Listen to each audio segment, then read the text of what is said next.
Mihin kummaan minä olen tullut, pohti Papufantti ja pyöritteli päätään.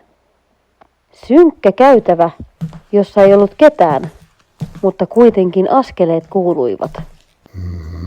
Sänky, jossa ei nukkunut kukaan, mutta kuorsaus kuului. Nukke, joka heilui, mutta kukaan ei ollut lähelläkään. Leluhevonen, joka laukkasi ilman, että kukaan oli ratsailla. Iik! Se on pelottavaa, sanoi Norsu ja lähti juosten karkuun.